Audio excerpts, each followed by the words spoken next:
swirling, murky waters of British Columbia's Fraser River hold many surprises.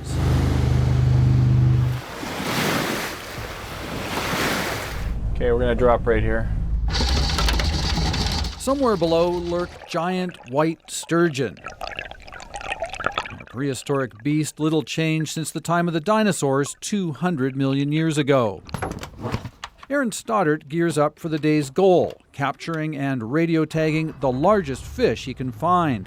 So it's 15222. After years of study, the BC government's sturgeon biologist remains fascinated by these mysterious creatures. They are the top predator in the Fraser, so they're also one of those canary species. They're one of the special ones that if everything's going well in the river and the sturgeon are doing well in the river, then obviously things are okay. We're going to use salmon eggs and lamprey eels today. Tony Nudabos knows every nook and cranny of this section of river. He's a longtime sturgeon guide, whose company, BC Sport Fishing Group, depends on this catch and release fishery. What do you see as the biggest threat to them? Yeesh. Or is it a list? Yeah, biggest threat to sturgeon probably today is it's humans, for sure. It's everything from poaching is big, habitat destruction is big. These days, caviar comes mostly from farmed fish. Its high price is the main reason the slow-growing wild sturgeon have been wiped out in many parts of the world. In BC, wild stocks also fell dramatically before harvesting was halted in 1994. The fish have failed to fully recover, though, and scientists need to find out why. There's a big sturgeon right there. Let's see if we can catch him. The first catch of the day is far from the decades-old giant they're looking for. This is maybe 2 years old. Gorgeous looking fish. That's our future, though. That's a good sign. Thank you. There we go.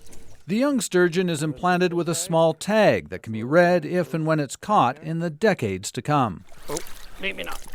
Got him? Minutes later, something else takes the bait. There he goes. Oh yeah, it's a real big fish. I would say 8+. This is a very, very strong fish. Definitely outweighs me. It's coming up. Woo! Oh my God! It's already jumped 4 times, and yet it doesn't seem to be weakening at all. Yeah, it's a big fish. After a 2-hour fight, both fish and scientists are exhausted. You're doing a great job. Keep it up. Well, you know what, guys? We're doing good. We're doing good, and this is the perfect depth for her, too. But the work is only getting started, and the 150-kilogram fish needs to be held tight. If she flips, grab that and just keep her on her back, because she's most calm on her back. And I'm going to grab these fins right here.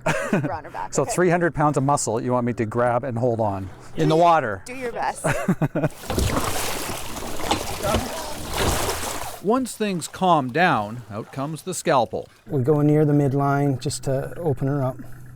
We'll do the incision and then look for sex and then put the tag in. Eggs in. Now that the tracker has been implanted, the fish will be able to swim up and down the river and even out into the ocean. A series of receivers will then pick up those signals and help scientists determine exactly where this fish has been. It's going to help us find out how frequent they're spawning, where they're spawning, and how they can reproduce. All right, here's the tag.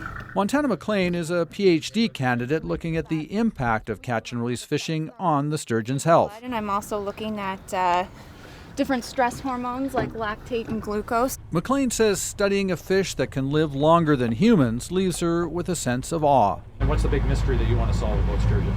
The big mystery, I'd like to solve every mystery about sturgeon, but I don't think that'll happen in my lifetime. These particular fish, they're so long-lived that it takes multiple generations to actually learn about them and protect them. With the science done, the sturgeon is allowed to recuperate before heading for home. That's the best part. Look at her. She got away perfectly. Love it. There she goes. Well, look at the energy it had. It kicked all your butts after that much time. So. Yeah, didn't have any problems, did Not it? bad.